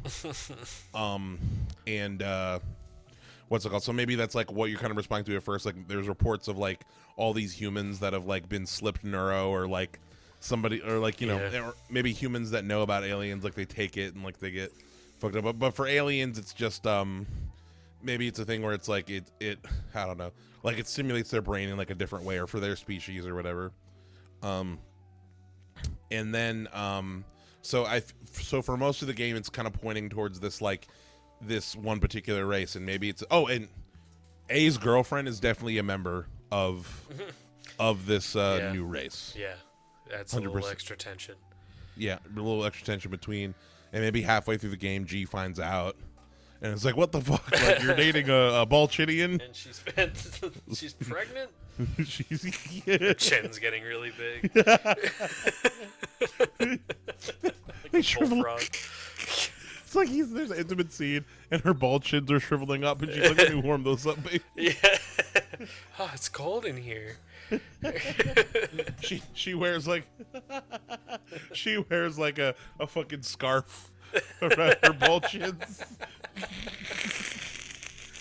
She looks she's hot. You just gotta get past. She's just got a scrotum on her chin like Peter Griffin. She wouldn't be a Balchinian. She'd be like, I don't know, something that you could buy as far as like pick your Mass Effect. That like, I don't know, like Liara. Like I would have smacked. She's got the tentacle heads, but I don't care. But for the sake of this conversation, we'll say it's the Balchinians. Okay. And then here's what how do I put it? I think at one point during the game, so early on during the game, so maybe either E or G. Ooh, okay. G's former partner. Yeah, here's this. You find out. Okay, here's and then again, G's former partner, M. Okay. And you find and the reason I say M is because I really was stuck on the idea of like this character's name would be Michael. Like I was thinking about it earlier today, just like M Michael. Perfect I was like, name. And G's former partner M got kicked out. He didn't retire, but he got kicked out for being way too harsh on aliens. He was a bad cop. He was too bad a cop. He was like too racist a cop. Like he went too far. He went too far on aliens, like fucking, I don't know, shooting them, treating them too poorly, like, and he got kicked out of the Men in Black. Interrogated too hard or some shit. Something, yeah. Like his partner was too extreme on aliens. Yeah. And G has some like complicated feelings about it. It was like, hey, he was kind of right, or like, you know, yeah, he went too far sometimes, but you know, it's tough out here on these mean streets. It's tough out here on these mean alien streets. Yeah. And basically, my idea is that you find out that G has kind of been keeping tabs on Michael in his personal life, like as far like kind of just like watching him on the satellites, like going to his like favorite restaurant or whatever, crossing lines. He's like crossing the lines, and then maybe like Michael's gone missing, or like he goes to this one like pizza place like every Friday, and like he's not there anymore. And long story short is I don't know exactly how you'd get there, but I want it to be revealed that Michael is the bad guy, and he got slipped some neuro. I see. In all of his memories of Men in Black, of being, you know, comes back, and he's exactly, and he's pissed. He's like, what the fuck? They kicked me out. Like, these aliens, they're a fucking menace. You know, and with his Men in Black knowledge, he's kind of been in the background setting up all these things, and you know, like start like a gang war in New York. He's gonna start a alien war on drugs. Exactly, and like a war, feuding war between all the. Ooh, and okay. It's an end of Spider-Man 2 situation where at the end of the last the last like level, like last few levels, it's New York City is in like giant MIB lockdown. Yeah. Like aliens are out in the streets like attacking humans and stuff. You can do the big Empire State or the Statue of Liberty. Yeah, Statue of Liberty neuralizer at the end, yeah. Well, yeah, exactly. Actually, this would be when the results of this game, to get a little prequel thing, is them installing that. Yeah. Because like I think the game should end with like MIB having to go through a full swath of like neuralizing like everybody in New York. Yeah. And they're like, shit, like next time something crazy happens, we should just need to have a big fail safe. Yeah. We need to have a big giant one.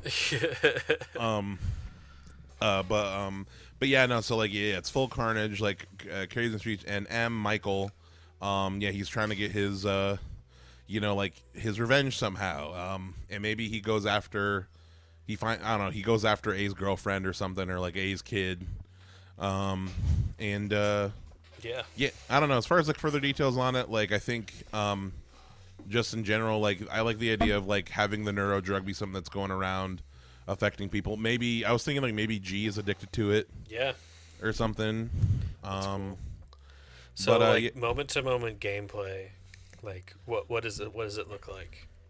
So yeah, so I think it's a thing where it's like you have your at MIB headquarters is like where you get your kind of main story missions. It's like your main story base. Oh, you totally can customize your Men in Black car. Hell yeah. With all sorts of alien tech. And it's got the big super mode. It's got the big super mode where it can drive upside down in tunnels. It's got the big rocket booster that comes out the back. Yeah, is it open world? Like, is it? Yeah, I think are it's there like definitely things to run around and do in the open world. Yeah, I think there are things to do. I think it's as far as side missions. New York. Side missions, definitely tabloids and like newspaper tabloids, like in the movie, to get your like little side quests. Like, okay, there's like a little alien, like my neighbor was an alien, you know, like kind of like yeah, little side missions. I think you could have a handful of characters. I definitely Jeebs Jeebs the pawn shop guy is definitely here. He's here in the 70s. Absolutely. Younger Jeebs with a he big looks fro. Exactly the same, but with big hair. But he has a big fro. He looks exactly the same. And you go to him to buy new weapons, or like buy like maybe there's like some off Men in Black market weapons that like black market alien weapons that you couldn't get through Men in Black that you got to go to Jeebs for. Yeah, but you push the limits, so you do all kinds of like weird shady shit. Some like illegal illegal modifications. Yeah. To your Men in Black kit, to your neuralizer or whatever, because you can definitely upgrade your neuralizer too, as far as like actually that's exactly what you got to do. Yeah, it definitely got to make it so that your neuralizer by default works on humans. Yeah.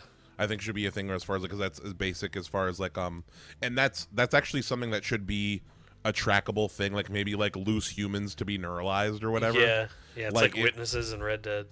Exactly. Like so, like if you're going down the street and you're like running to an alien attacks you and a bunch of people see, afterwards you got to go clean up and deneuralize, or else like some bad things got to happen to that. There has to be some consequence to like not neuralizing like your people. So you're thinking like a third person shooter, or like kind of an LA Noire, like you're solving cases kind of thing?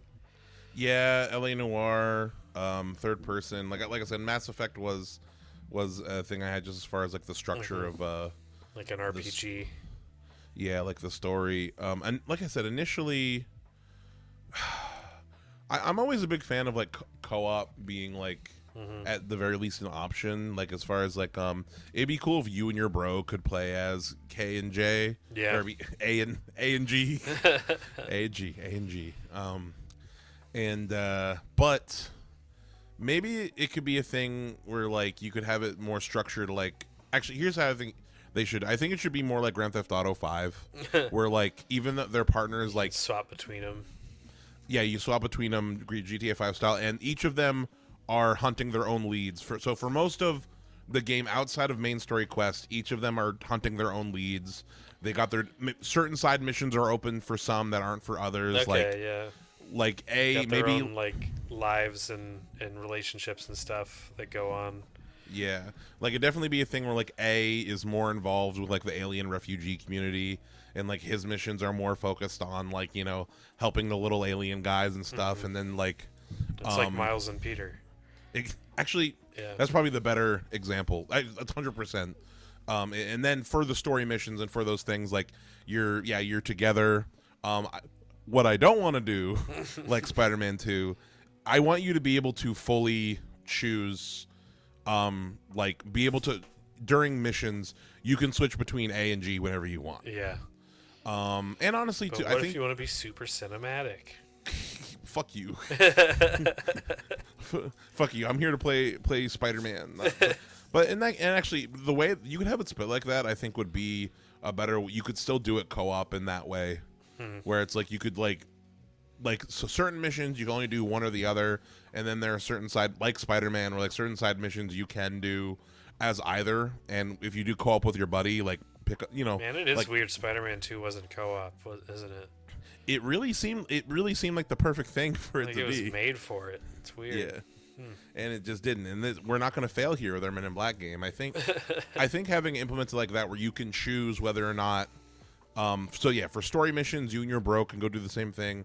If you're doing co-op, if you're doing co-op, I think maybe just have a thing where it's like the individual missions where it's just A or K or A or G, A or G. Like you just don't have access to those if you're doing co-op or something like that. Yeah, that's a cool idea. I like having two characters that have like different lives and different things going on. Yeah. Like two different stories that kind of like connect together just through their work. Yeah. I think automatically, though, something I feel like is a thing. I know for a fact that me, at least because I know that I would just agree with A more. Yeah. Politically. And I'm trying to think is like, how do you make G like a more sympathetic? You have to give him like a dark backstory. Man, I get. Like things like that are always like so trial and error. It's like the whole story with like Kratos and the new God of War. It's just you just have to find a sweet spot to make them not boring, but not unlikable. Yeah. Like, how do you give G a good reason to be alien racist? Yeah.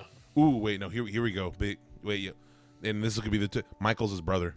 Oh, shit, yeah. Boom. Rock and roll. Okay. And yeah, that's why he's keeping tabs on him. Maybe part of it, maybe part of it is that when they... These are the spice clicks, Joseph. These are the spice clicks that are going on.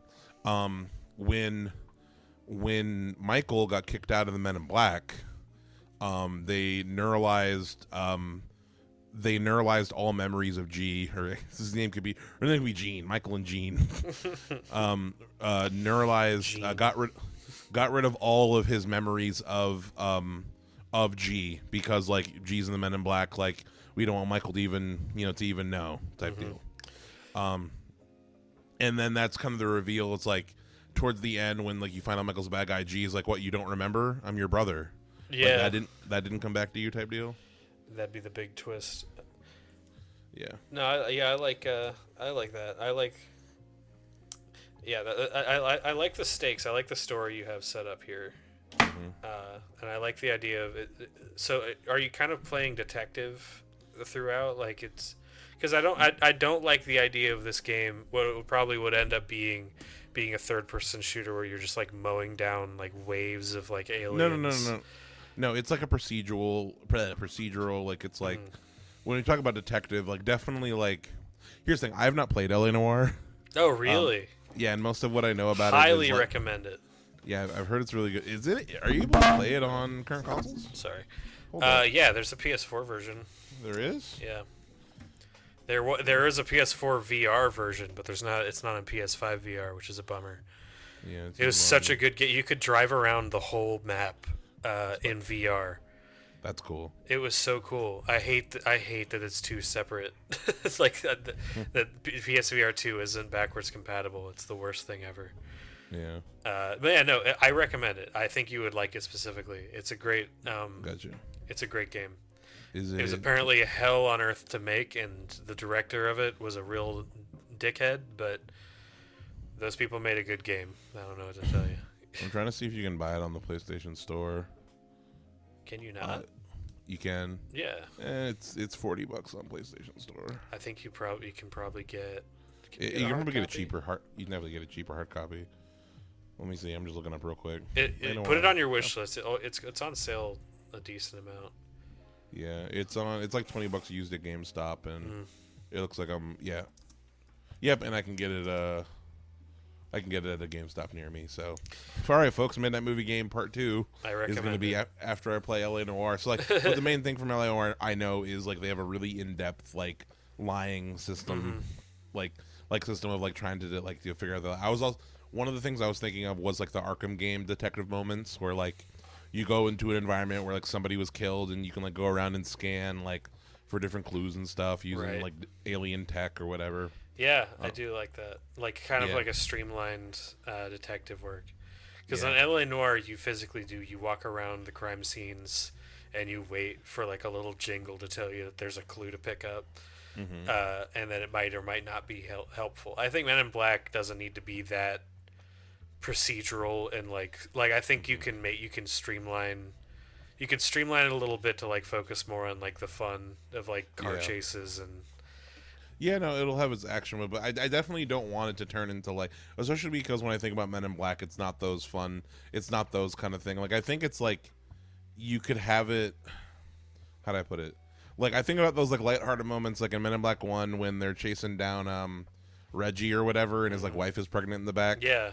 And she gives birth to the squid. But like you have like side missions will be stuff like that where like you're dealing with like alien citizens going through like weird little problems. You know, it's like, more of an RPG than like a GTA.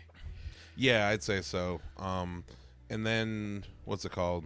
I was gonna say with your neuralizer, how you upgrade your neuralizer. This is something that I think you'd have to get black market dealer because they automatically work on humans, but I think that you should have it where it's like you upgrade it to work on the different races, like the 5 different big races or whatever. Yeah, so you're backed into corners sometimes, so you have to play your cards a little smarter with them before you have that reset button. Yeah. I definitely think something we had talked about a while ago when we did the Men in Black episode was, so this is the 70s, it's New York. I think you could have a lot of fun with like celebrity characters side characters who are aliens. Like one big thing I was thinking of was like Martin Scorsese is like filming like did he film Taxi Driver in New York? Yes. Oh yeah. That's the most 70s New York ass movie. Perfect. It takes place. It's when Scorsese's filming Taxi Driver. So like, and Scorsese's an alien. He is 100%. Too. He's he'd be perfect alien. And you can go to him for like, you go to Scorsese for like he has like little tips on things. He's like the guy who's connected around town. Like informant, yeah. Exactly. He knows everybody. He like Henry Hill. It's perfect. Exactly. So yeah, no, Scorsese and like I'd mentioned musicians earlier, just like you have Zeppelin come through, like certain like bands come through, and then like it turns out they're aliens, and you know, I think you can have like a lot of fun with. You can ignore him. Yeah, you can have a lot of fun with that too. You know, I'm saying all this, and I'm talking about the lighthearted moments too, but something that I also want to inject into this is like I do want to rack in on the horror potential of Men in Black as well. Yeah, you could definitely make it kind of scary. Like at the very least, like have segments that are kind of scary. Like you could have like, certain sections where like you're fighting or like, I think about like maybe actually perfect. They're aliens that don't even look like you couldn't even blend in above who like live in the sewers or live in like the abandoned train, because there's so many like abandoned sections of New York City. Yeah, there's there's like a whole lattice work of abandoned tunnels. Exactly, and they're like I know that from Ghostbusters too. Yeah, Ghostbusters the game was also something I was thinking about with this in terms of like that's real though. Yeah, I've played that. Yeah, it's a fun game. Yeah, it's pretty good. Not open world. No. But yeah, no. What's it called? But yeah, I think it'd be like I said, I just think that the franchise is wrought to tell different kinds of stories, and I think this procedural murder mystery. You could also outside of the game thing, like I said, I would want like a 6-part HBO Josh Brolin Men in Black miniseries. I think that'd be pretty cool. Also, Young K definitely has a cameo at the very least. In this, or like maybe he's around. Like he's like one of your contacts. Yeah, like he's your tutorial. Yeah. Okay. There's like, all right, listen Slick. Here, sport. All right, Slick. Here's how you. Yeah, like the tutorial is like A's first day. Like, all right, Slick. Here's neuralizer. Yeah. No, I want this game to be made, and I want the same studio after they make this game to make a spiritual successor game that is Ghostbusters in New York in the 80s. Yeah. Oh, that'd be great. Because there would be a lot of similarities. Mm-hmm. Yeah. Also, part of me wants this to be winter. You could do if we in the PS3 era, or actually, well, they did this with Spider-Man as well. Talking about it, there's a standalone spin-off Christmas game where it's like it's just and it's like because actually the vibe I want to is like I want this to be a hot summer New York. Yeah. As well, like I want the Son of Sam summer. Exactly. Like I want to. Maybe the Son of Sam like plays into the story pretty heavily. Oh, that could be cool. If a little insensitive, but I don't know. Maybe. I'm a big fan. We're in the of, blue sky period of this development. Yeah, have some real life criminals or real life people be aliens. Yeah, I'm a big fan of that. And then you have your standalone game, which is like you just play as A at Christmas, and like he's just trying to get like a gift for his alien girlfriend. Which definitely like the end of the game, like Michael has. That's like the big thing is like Michael has kidnapped A's girlfriend. Alien, his Balchinian girlfriend.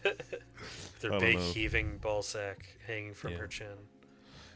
Actually, you know what got me thinking about the whole like maybe neuralizers wouldn't work on aliens was I had Men in Black 2 on the little CRT in the kitchen the other day because we got the VHS tape of it, and the scene where Jay was almost about to neuralize Rosario Dawson. Yeah. I was like, well, she's an alien and she doesn't know it. Maybe it wouldn't work on her. Yeah. And is there lore to support that? There isn't. Like we have not seen. So as far as I know, I don't want to call myself the Men in Black aficionado. We have not seen anybody get neuralized who is not a human. In any of the movies, and then weird. I haven't rewatched the TV show in a long time, but I guess I got to. It's made by the people who made it Aeon Flux, isn't it? Yeah. Apparently, it's a really good cartoon. The whole thing's on YouTube, apparently. Oh, you definitely have to have Frank the Pug there. He's actually Frank is he's at the tabloid stand. Frank's tabloids.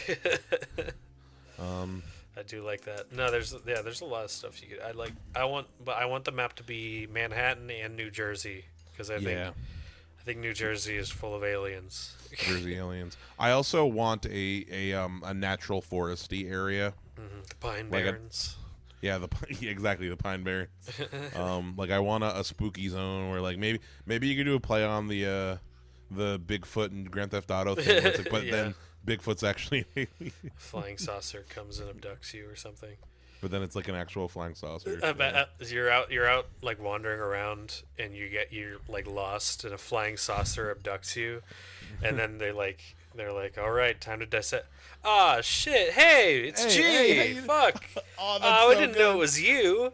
G, what's up, man? I need this little gray aliens. Oh shit! You need a ride? You need to ride back to headquarters, man. Oh, that's good. That's great. That could almost be like a funny beat in like a story mission because there definitely would be like a story mission that would take you out to the woods, the Barrens, and then that happens. Yeah. Oh, that's so fucking good. You're lucky you found you, man. Yeah. No, A&G. You're definitely lucky Jeff recognized you because what we were about to do. Oh, thank God. The recognized you. Hey, you're not going to like talk to the brass about this. We'll give you a ride. Just as far as like what would the trying to think just like I'm thinking about races from Men in Black as far as like what would they kind of just pop up as needed for jokes. Yeah. There's like there's the worms. You need the worm guys. You need you could have a couple of Johnny Knoxville guys like two heads, the two heads. Yeah. You have a guy whose head can explode repeatedly, and that's all we know about him. Yeah. We'll have a couple. Like I'm sure that like if you look through in the movies, like you can find. No, there's a lot. There's the roaches. Some of the roaches are sentient, and like. That's true. Yeah. God bless you. Yeah. Damn decent of you. Damn decent of you. Yeah. That scene in Men in Black 2 is really great. Ooh, actually, I wanted to mention, some of Michael's. What I was thinking about as far as like some of Michael's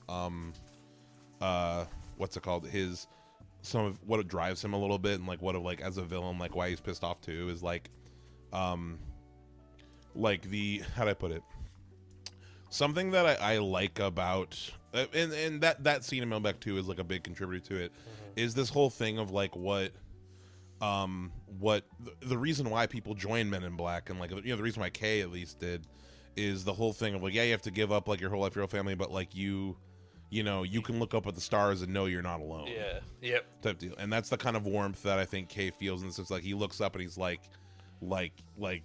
just the feeling and the understanding of like, knowing that like, like there's this whole civilization out there. There's this whole, you know, like we are part of this larger organism that is the universe.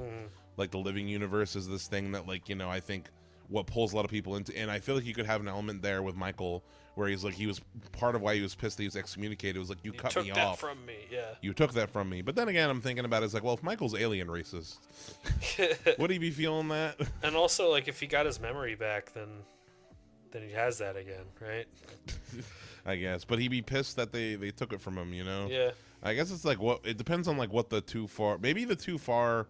Ooh, actually, wait, since Michael and G are brothers, you could have it be like maybe, ooh, that could have been what it is. Like maybe like an alien killed someone close to both of them. Yeah, that's exactly it. Like an alien killed like their father or somebody, their favorite their 8th grade gym teacher, and Michael went to go kill. Ooh, actually no. Here's G was gonna go to kill. That's exactly it. G was gonna go kill an alien that killed somebody close to him and Michael, but Michael took the fall. You know what I mean? Like maybe G actually, or maybe like it was a thing where it's like Michael killed, but either way, like Michael, and that's like part of the guilt that G is carrying around, kind of too. I like that. Yeah. Yeah. If this game doesn't get made, can we just at least make this like a fan comic? Yeah, I would like this. I do. Yeah, like I said, I want this as a game, and then I want a spiritual successor Ghostbuster game. Yeah. That share a lot of the same features.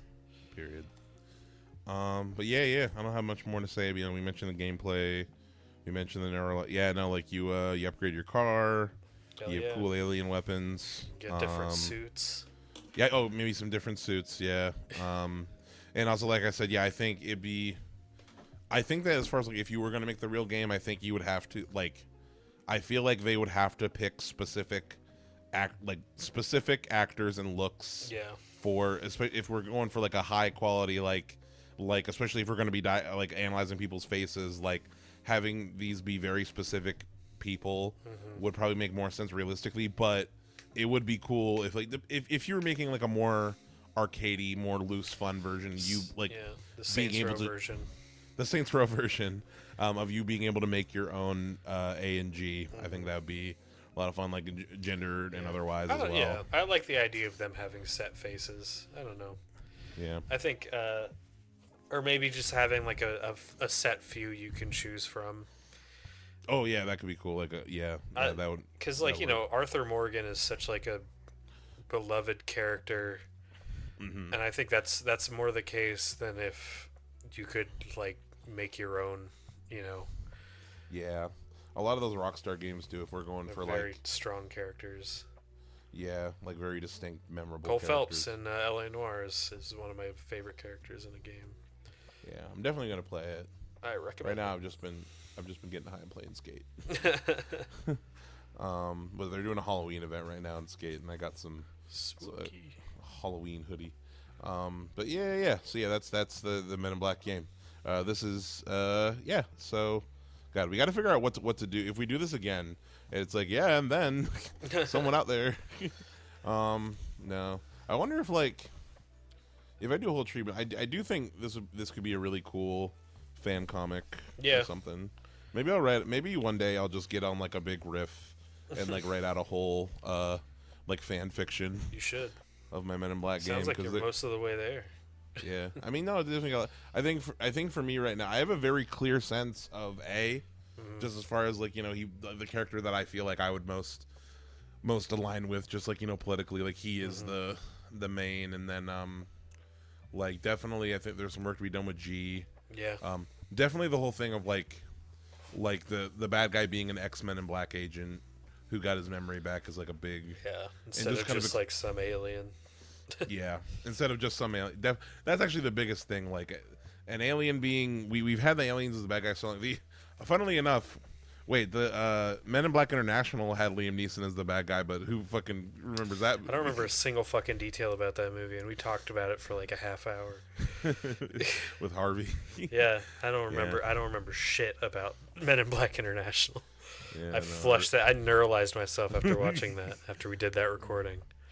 It'd be so nice if you could neuralize yourself for certain things. Ooh, what if there's a dude? ooh, I would do it for games all the time. What if what if there's a mechanic where like you could get neuralized in the game? Like if you get caught off at the right moment, somebody neuralizes you, and then just like you flash and you're in a different location, and it's a different time. Like fuck. Man, that'd be tricky. Yeah, how to do that? Yeah, you lose memory of something that happened. Or it would have to be just like, wait, what are we doing here? Like you don't know what happened. That's a good point. It's like what are we doing? Who are you? The neuralizing would exactly. The neuralizing would happen at the point where the player wouldn't know either. Yeah, that's a good point. It's the tenant problem all over again. Yeah, it's how do you make a game without the forward flow of time? Yeah, that's looking. Once we get our quantum computing, once we can simulate the fourth dimension, we'll figure it out. Exactly. Shit. No, we can't do props. I'll do a prop. I want the glowing red bullhead. I don't know what I picked last time. That's what I want from Mad God. Yeah. Yeah. Shit. Okay. Yeah. I guess we can redo something from Men in Black, or at least like an important piece of iconography or something. Yeah. I just yeah. I don't know. I was thinking when I was rewatching. I had Men in Black 1 on the other day too. I've been trying to surround myself with Men in Black. Been immersing yourself in the source material. Exactly, like the tabloid like newspaper photo of when they find Edgar, like that Edgar's wife put in the tabloid, where it's like an alien stole my husband, and like her husband is just like a kind of like he kind of looks like that newspaper. He kind of looks like one of the aliens from Mars Attacks or whatever. Like he pulls his skin off. I do like that. It's like a funny little tabloid. The lady in the American Gothic is like giving him a weird look. Yeah, that's funny. Ooh, wait, and another device that would be in there. Like I said, I was rewatching Men in Black 2 the other day. In the post office, Jay has a little alien dex. Oh yeah. He has like a little alien scanner that like. That would definitely be something in the game. 100%, and something that you have to upgrade and you could definitely have people like certain aliens have like scramblers on that make them appear human. Yep. You know what I mean? To like the scanners, and then like surprise, actually an alien. Yeah, no, there's a whole depth of. It's honestly it's weird that there aren't a lot of Men in Black games. I know there was one on the PS1 that I had. It's so ripe to be a game. Yeah, there's a lot you can do. There's all kinds of different genres you could make it in too. Yeah, Men in Black the video game. Let's see. That's the one I had. This is for Men in Black Alien Crisis for Xbox 360. I don't know what that is. Hold the phone. Xbox. Oh, and there's like a third person. Yeah. For people at home, sorry, this is an audio podcast. Yeah, this is. Just Google along with us. Hey, Google along with us. 360. Is that? What it's on PS3 too. What the fuck are those? Wait, it's hold like on. Covenant from Halo. We gotta look up some gameplay real quick. Licensed video games. Crisis. Yeah, there was one based on the TV show that I had when I was a kid. I played on PS1. Is what's it called? Very unique look to it. Is it letting me share my screen for you, Joseph? Yeah, I can see it. Okay, cool. So people at home, we're looking at MIB Alien Crisis Xbox 360. The channel is called Battle Damage. We're just kind of scrolling through. Video games number 359 from Battle Damaged. It does not look super great. It looks kind of like those like Bourne games or like those old James Bond games. Ooh, is that what the actual performance is like? You're not playing as... Oh, there's the supercar. Yeah, you can drive the... Is this open world? No, it's not. No, it's definitely not open world. No, it's not. This is more... This is on rails as shit. This is an Xbox 360 licensed-ass game. Ooh, God, I don't remember the era looking this bad. No, it looked like that, pretty much. Oh, there's Frank. That doesn't look that bad. Oh, that's probably pre-rendered. Yeah, no, that's definitely a cutscene. Yeah, no, this looks like kind of like Saints Row 2. Yeah, it doesn't look... Whatever. It looks about standard for the time. Are you even playing? The guy that you seem to be playing as isn't a Men in Black agent. Or maybe he's in disguise or some shit. In the opening, it looks like he got arrested and got brought into Men in Black headquarters. This is very weird. Maybe he gets a... Wait, hold up. I just need to... I can already see myself watching like a full playthrough of this for no reason. Wait, I'm looking up the Wikipedia real quick. Men in Black, Alien Crisis. Wait, what? Peter Delacour, Agent P. Master Thief, Alien Artifact. P. Egyptian Artifact, voiced by Josh Gad. Okay. It's random. Wait, Agent O is okay. Yeah, Agent O has no choice, but I knew exactly that's what it was. Agent O has no choice but to deputize Peter in helping. Yep, he's Agent P. He's P. Yep. Does he become Agent P at the end of the game? It's a bad name for a character. It tells Peter who she calls Agent P. Agent P. That's how the game ends. That's horrible. That's unfortunate. I don't want to play as Agent P. I don't want to. Look at that alien. Oh, a platypus. That thing's Oh yeah, no, that alien that does thing's look pretty. floppy as hell. I like that. Yeah. It is. No. It is what we didn't want this game to be, though. It's just a third-person shooter. The thing we definitely don't have time for in like as far as like for pitching the Men in Black game is like the designing all the different aliens would be both the funnest Oh yeah. and the most difficult part of that game, I think. Yeah. Because like you have to like there's kind of a very specific Men in Black style to some of the cooler aliens in Yeah. those movies. Like I like. I mean, all it's the, mostly played for laughs. Is the thing. yeah, but like some of them are like I like the little gray dude in the head in Men in Black 1. Yeah. Very The unique worms, design. although they're goofy, I think are a good design. They are. I think a lot of all the aliens in the post office are cool, like the dude with the shrunken head, Yeah. the green Yeah. guy. I think all the aliens are cool. One's just Patrice O'Neill. Yeah, especially the Balchinian. You know, the Balchinians definitely need to be in the game for like a joke. No, that's not Patrice O'Neill. That's Biz Marquee, isn't it? Who you looking? In Biz Men in Black 2, the beatboxing alien. Is that Biz Marquee? I think it's Biz Marquee. Okay. I'll look it up real quick. How racist am I today? So that way we don't have to worry about racism. Folks at home, don't you love why? Okay, what the fuck? Why is that Will Smith's photo? Why is that Tommy Lee Jones? Folks at home, look up Men in Black 2 on Google and look at the. Wait, no, you can't see it. Fuck, I can't hold see up. it. I'm still watching it's gameplay of Alien Crisis. It's on the game. Wait, hold on. I'm sharing one. Wait. You need to see this. Oh yeah. Tommy Lee Jones looks cracked out, and Will Smith is looks wearing, like he's wearing. I don't think he's actually wearing a ridiculous hat, but it looks like he's wearing a ridiculous hat. It's like a big weird do-rag going on there. Tommy Lee Jones looks like a corpse in that photo. Yeah, he looks like a mummy. He looks not real. 1 second. Men in Black 2. Johnny Knoxville. Hell yeah. Biz Marquee is alien beatboxer, yes. Phew. It was not Postal Patrice O'Neill. I don't know why I thought it was. Postal sorting alien. Family child alien. Family child. I want to be credited as family child alien.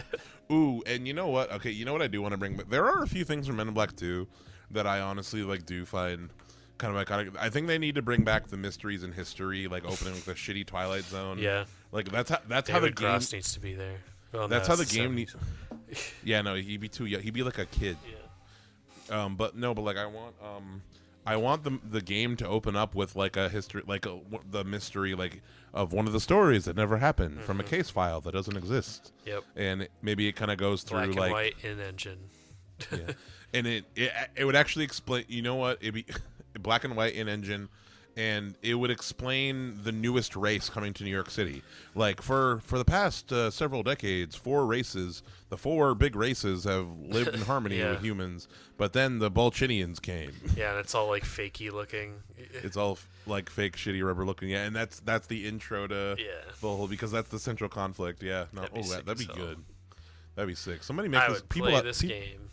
people out here, make this game. At the very least, you and I will make the fan comic. I'll just play LA Noir. Yeah, we'll Just make play the LA. fan comic. Yeah, it'll be cool. But yeah, no, if we don't have anything more to say, yeah, we talked about props there.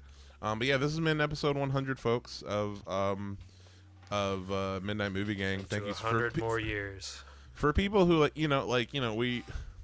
it's, how'd I put it? I do want to say, like, it's been a great journey doing this show, and like it's been cool seeing people like actually, in bits of, there are people who like actually listen to every episode. Some of our friends, but also some people who just like found us and they'll send me messages about like, hey, I love that last episode. But yeah, Ian from Needle Construction Tapes, they said they said they love that episode, us talking shit about Alien Earth.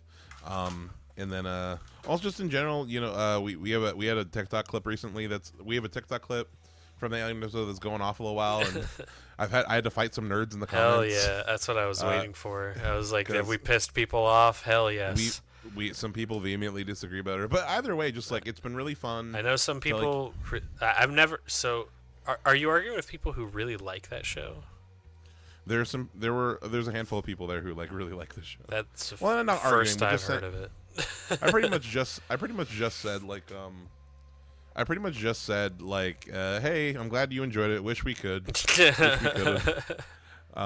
But just in general, I want to let the people know that if y'all are listening out there, even if this is your first episode or like you just watched, because there are definitely like I can tell, like the short animated reviews. There's definitely a contingent of like those get like way more like looks than like the main episodes. Like people, if you're just watching the short animated reviews, or if like you follow the clips on TikTok, even if you don't listen to the main show, I still appreciate you out there. Probably not going to hear this part. Thank you so much for listening. It's very cool to have people actually like enjoy listening to you talk about stuff.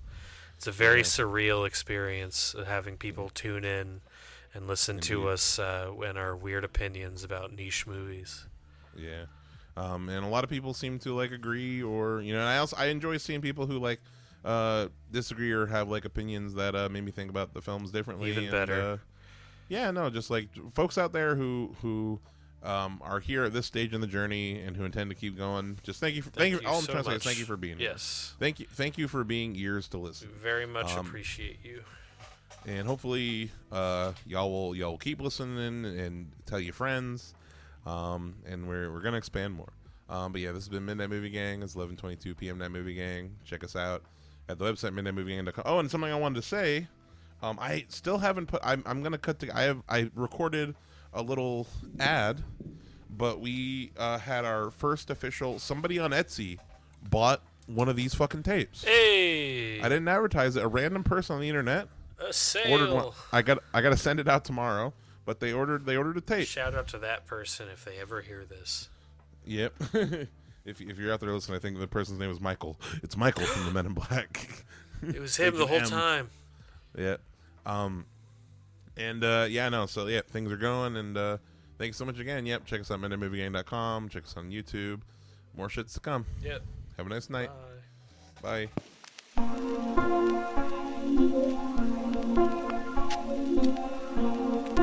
So, here we go.